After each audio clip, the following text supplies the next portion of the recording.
ඔන්න ඉතින් මගේ දුන් සහතිකයේ ටෙස්ට් එක ඉවරයි. ආදායම් බලපත්‍රය අද ඉවර වෙනවා. සුබ දවසක් ඒවා. ඉතින් යාළුවනේ මම ඔයාලට වීඩියෝ එකක් කරා කලින් දුන් සහතිකය අරගෙන කොහොමද ඔයාලගේ ලයිසන් එක රිනිව් කරගන්න විදිය. ඒ කියන්නේ ඔයාගේ ආදායම් බලපත්‍රය ගන්නකොට ඔයාලට දුන් සහතිකය ගන්න අවශ්‍ය වෙනවා. ඒ අවශ්‍ය වෙද්දි කරන්න ඕන පියවරවල් ටික මම මීට අවුරුද්දකට කලින් ඔයාලත් එක්ක කතා කරා. ඉතින් අද ඇවිල්ලා තියෙන්නේ ලයිසන් එක රිනිව් කරගන්න වෙලා තියෙනවා ආයෙත්. ඉතින් එතෙන්දි මට ආයෙත් වෙනවා දුන් සහතිකයක් ලබා ගන්න. ඉතින් එතෙන්දි ඔයාලා මගේ වීඩියෝ එක බලලා ගොඩක් ප්‍රශ්න අහලා තිබ්බා. ඒ ප්‍රශ්න වලට පොඩි උත්තර කීපයකුත් අරගෙන එන්න තමයි මම අද මෙතෙන්ට ආවේ. ඉතින් ඒ ප්‍රශ්න වලටත් අද උත්තර විසඳුම් දෙන්නම් මම. ඉතින් ඒ දේවල් මොනවද කියලා අපි බලමු.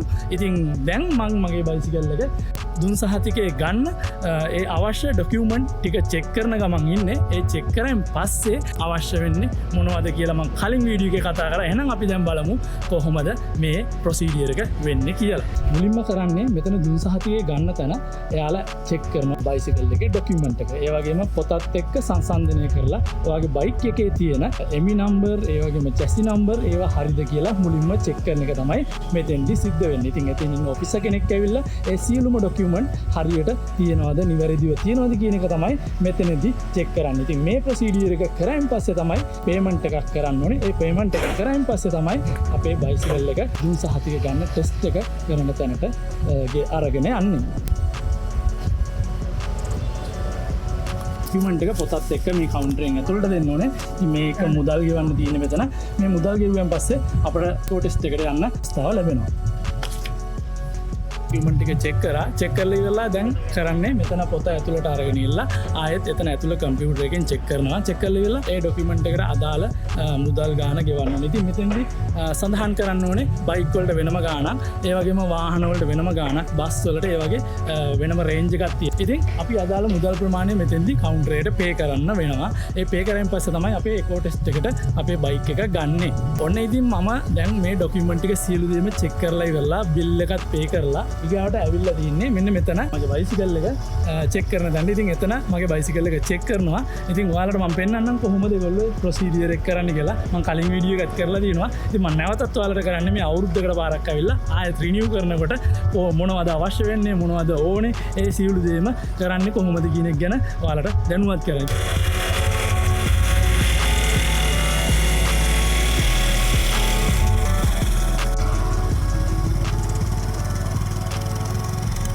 ඔන්න ඉතින් මගේ දුන් සහතිකයේ ටෙස්ට් එක ඉවරයි. ඉතින් මට දැන් ඒ කරපු ටෙස්ට් එකේ රිසල්ට් එක එනවා. ඒ රිසල්ට් කොලේ ආවම අපි බලමු කොහොමද ඒක මම පාස් වෙලාද ෆේල් වෙලාද මොකද වෙලා තියෙන්නේ කියලා බලමු. ඉතින් ඒ රිසල්ට් එක ඒගොල්ලෝ දෙනවා. ඔන්න ඉතින් මම දැන් මෙතන දුන් පරීක්ෂාව සිද්ධ කරලා ඉවරලා මගේ අතට අරගෙන තියෙන්නේ. ඉතින් මේ ටෙස්ට් එක ගනිද්දි ඔයාලට කියන්න ඕනේ වැදගත් දෙයක් තමයි ඔයාලා මගේ වීඩියෝස් වල අහලා තිබ්බ අනිවාර්යෙන් මෙන්න මේ තියෙන කොටස. මේකේ යට කොටසක් තියෙනවා. ඒක ඔයා ඔන්ලයින් ඇප්ලයි කරනවා නම් ඒක ඔයාගාව තියාගන්න හැකියාවක් තියෙනවා. ඉතින් ඔයා ප්‍රාදේශීය ලේකම් කාර්යාලයට ගිහිල්ලා ඉවරලා ආදායම් බලපත්‍රය ලබා ගන්නවා නම් ප්‍රාදේශීය ලේකම් කාර්යාලයෙන් අනිවාර්යෙන් මෙන්න මෙතන මේකේ මේ යට කොටස ඒගොල්ලෝ තියාගන්නවා. ඉතින් යාළුවනේ ඔයාලට මතක් කරන්න ඕනේ දුම් පරීක්ෂාව ඔන්ලයින් ඇප්ලයි කරන්න බෑ.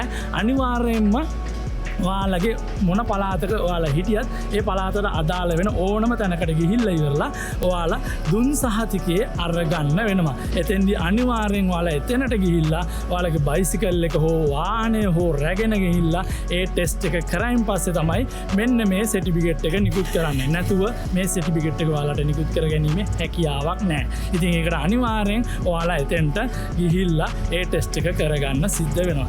ඉතින් එහෙම කරගත්තයින් පස්සේ තමයි ඔයාලා එකෝ ටෙස්ට් එක පාස් වුණා කියලා මෙන්න මේ වගේ සර්ටිෆිකේට් එකක් ලැබෙන්නේ. හොඳයි ඉතින් දැන් එහෙනම් මම මේ ටෙස්ට් එක පාස් වුණානේ. එහෙනම් දැන් අපි යමු ප්‍රාදේශීය ලේකම් කාර්යාලයකට. ඒ වගේම තමයි මගේ පරණ එකෝ ටෙස්ට් එක තව මාසයක් තියෙනවා. එහෙම තිබ්බ කියලා ඔයා අනිවාර්යෙන් ආදායම් බලපත්‍රය ලබා ගනිද්දි ඔයාට අවශ්‍ය වෙනවා නැවතත් මෙන්න මේ අලුත් දුන් සහතිකයක් ලබා ගන්න. ඉතින් ඒක ඔයා හොඳට මතක තියාගන්න.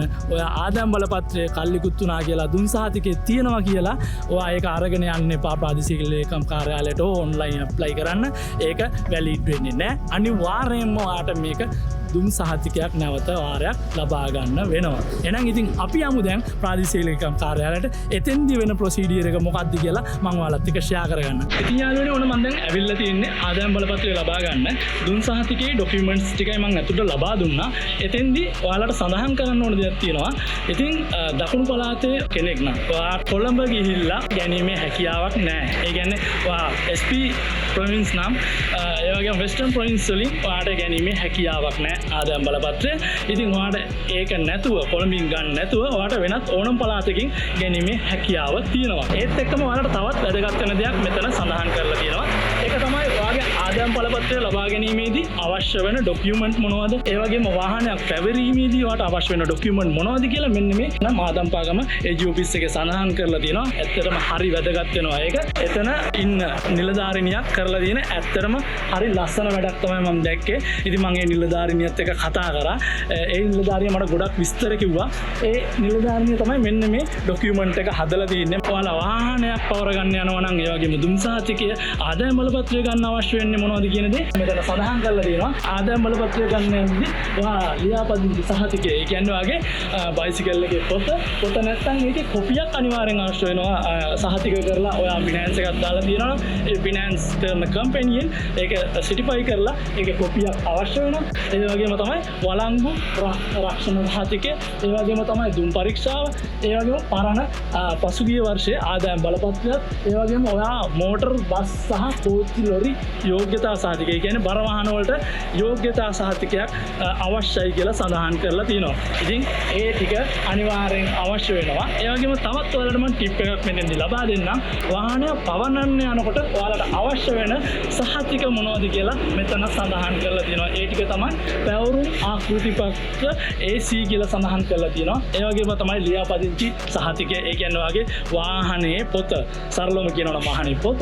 ඒ වගේම සහතික කළ ආදායම් බලපත්‍රයේ ඡායාරූපයක් සමග අවශ්‍ය වෙනවා. ඉතින් ඒ ඩොකියුමන්ට් ටික මෙතන සඳහන් කරලා තියෙනවා. ඉතින් යාළුවනේ අද වීඩියෝ එක ගැන ඔයාලා මොකද හිතන්නේ? ඇත්තටම ඔයාලට ආදායම් බලපත්‍රයක් දුම් සහතිකයක් ගනිද්දි අවශ්‍ය වෙන ඩොකියුමන්ට්ස් මොනවද? කරන්න ඕන ප්‍රොසීඩියර් මොනවද කියන එක තමයි අද වීඩියෝ එකේ මම කතා කරේ. එහෙනම් යාළුවනේ ඔයාලා මගේ වීඩියෝ එක ෂෙයා කරන්න, කමෙන්ට් කරන්න, ලයික් කරන්න. ඒ වගේම අද වීඩියෝ එක ගැන ඔයාලගේ අදහස පාල කමෙන්ට් සෙක්ෂන් එකේ දාගෙන යන්න. එහෙනම් මම අදට නවතිනවා. ඔයාලා සියලු දෙනාටම සුබ දවසක්.